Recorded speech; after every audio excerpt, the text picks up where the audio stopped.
तो एक बार फिर सभी का स्वागत करते हैं हमारे और आपके इस यूट्यूब चैनल जिसका नाम है शुक्ला क्लासेस। तो आज हम लोग जो न्यूटन के गति के जो नियम हैं उन सभी नियमों को आपको आराम से पढ़ाएंगे। तो न्यूटन के गति के कुल 3 नियम हैं। न्यूटन के गति के कुल कितने नियम हैं? न्यूटन के गति के कुल 3 नियम हैं और तीनों नियमों को मैं आपको आसानी से समझाने वाला हूँ इस वीडियो के अंतर्गत कि तीनों नियम क्या हैं। तो शुरू करते हैं आज का हमारा यह टॉपिक। तो ये टॉपिक आप शुरू करते हैं, वीडियो आपको दिख रहा होगा। तो सबसे पहले न्यूटन का जो पहला नियम है जिसको हम कहते हैं जड़त्व का नियम, जिसको हम जड़त्व का नियम भी कह सकते हैं या फिर पहला नियम कहते हैं। तो जड़त्व के बारे में मैंने आपको पिछले वीडियो में बताया है। अगर वो वीडियो आप लोगों ने नहीं देखा है तो उसको देख लीजिए, नहीं तो मैं आपको एक बार फिर से जड़त्व के बारे में बताए दे रहा हूँ कि जड़त्व होता क्या है, इनर्शिया होता क्या है। मैंने आपको पिछले वीडियो में बताया था कि जड़त्व होता क्या है, क्योंकि ये न्यूटन का पहला नियम है। कौन सा है? ये न्यूटन का हमारा पहला नियम है। कौन सा? जड़त्व का। जड़त्व। तो इसको हम और भी क्या लिख सकते हैं? इसको लिख सकते हैं न्यूटन का प्रथम नियम। न्यूटन का प्रथम नियम कहो, चाहे आप इसको कहो जड़त्व का नियम। तो मैंने पिछले वीडियो में बताया था, एक बार फिर से आपको बता देते हैं। जड़त्व होता क्या है? कोई भी वस्तु अगर विरामावस्था में है तो वह विरामावस्था में रहना चाहेगी। यदि वह गति की अवस्था में, वह सदैव गति की अवस्था में रहना चाहेगी। लेकिन अगर उस पर कोई बाह्य, जब तक कि उस पर कोई बाह्य बल आरोपित ना किया गया हो, जब तक कि उस पर कोई बाह्य बल आरोपित ना किया जाए। इसका कहने का मतलब क्या है कि अगर कोई निकाय है, उसकी अगर हम गति अवस्था या विरामावस्था में परिवर्तन कर रहे हैं तो वो विरोध करेगा, वो आपको परिवर्तित नहीं करने का प्रयास करेगा अपनी स्थिति को। इसी गुण को क्या कहते हैं? जड़त्व कहते हैं। और यही जो है, इसी को हम न्यूटन का प्रथम नियम भी कहते हैं। इसको हम और क्या कहते हैं? इसी को हम न्यूटन का प्रथम नियम भी कहते हैं, जिसको इनर्शिया कहा जाता है। तो इनर्शिया समझ में आ गया होगा कि कोई भी निकाय अगर गति की अवस्था में है या विरामावस्था में परिवर्तन का सदैव विरोध करेगा, जो इसका गुण है यही जड़त्व कहलाता है। तो इसको कहते हैं हम न्यूटन का प्रथम नियम या फिर जड़त्व का नियम। तो न्यूटन का प्रथम नियम तो आप लोगों को आसानी से समझ में आ गया होगा। न्यूटन का प्रथम नियम अगर नहीं समझ में आया है तो वीडियो को बैक करके आराम से आप देख सकते हैं। अब न्यूटन का हम लोग पढ़ेंगे द्वितीय नियम। तो चलिए देखते हैं द्वितीय नियम क्या है। तो अब हम लोग बात कर लेते हैं न्यूटन के दूसरे नियम की। किसकी बात कर लेते हैं? न्यूटन के जो दूसरा नियम है उसके बारे में बात कर लेते हैं।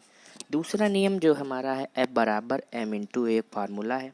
इसी पर पूरा बेस है कि किसी वस्तु पर लगाया गया बल उस वस्तु के द्रव्यमान तथा उस वस्तु में बल की दिशा में उत्पन्न त्वरण के गुणनफल के अनुक्रमानुपाती होता है।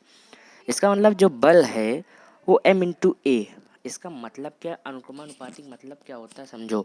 अगर हम द्रव्यमान बढ़ाएंगे तो फोर्स बढ़ेगा, अगर हम त्वरण बढ़ाएंगे तो फोर्स बढ़ेगा, अगर हम द्रव्यमान घटाएंगे तो फोर्स घट जाएगा। अनुक्रमानुपातिक मतलब यही होता है। तो बल का मान जो है उस वस्तु के द्रव्यमान तथा बल की दिशा में उत्पन्न त्वरण के गुणनफल के अनुक्रमानुपाती होता है। त्वरण के गुणनफल के अनुक्रमानुपाती होता है। तो अब ये न्यूटन का हमारा दूसरा नियम हो गया है। अब हमारा न्यूटन के 2 नियम इस प्रकार। बल का मात्रक हम लोग जानते हैं न्यूटन होता है या फिर किग्रा मीटर पर सेकंड स्क्वायर भी हो सकता है। एक होता है डाइन, बल का मात्रक डाइन भी होता है। अब हम लोग पढ़ेंगे न्यूटन का तृतीय नियम, जिसको कहते हैं क्रिया प्रतिक्रिया का नियम। ये नियम क्या होता है अब इसके बारे में हम लोग पढ़ेंगे।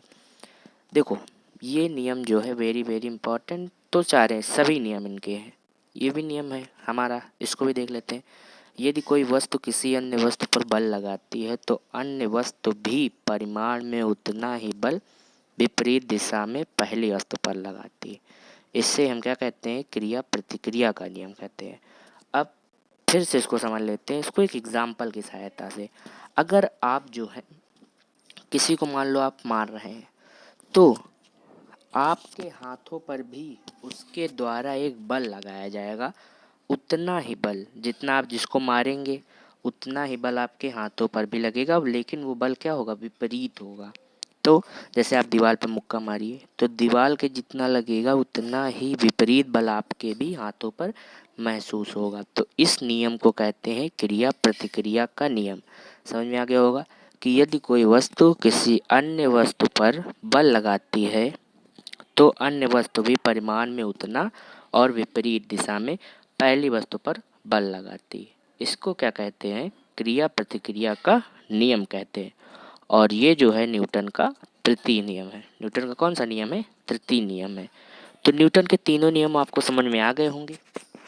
पहला नियम जड़त्व का नियम, दूसरा जो है F बराबर m में, और तीसरा नियम है क्रिया प्रतिक्रिया का नियम।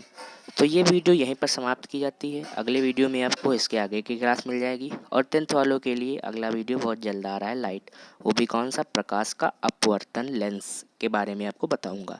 फिगर जितने भी हैं उसमें, जैसे दर्पण के सामने जब रखी हो वक्रता केंद्र पर या समांतर आती है तो फोकस से चली जाती है, फोकस पे रखी, ये सारी चीज़ें मैं अगले वीडियो में लेकर आऊँगा। तो ये वीडियो यहीं पर समाप्त की जाती है। चैनल पर नए हैं तो इसको लाइक कर दीजिए, शेयर कर दीजिए, सब्सक्राइब कीजिए। इसी के साथ ये वीडियो आपकी समाप्त होती है।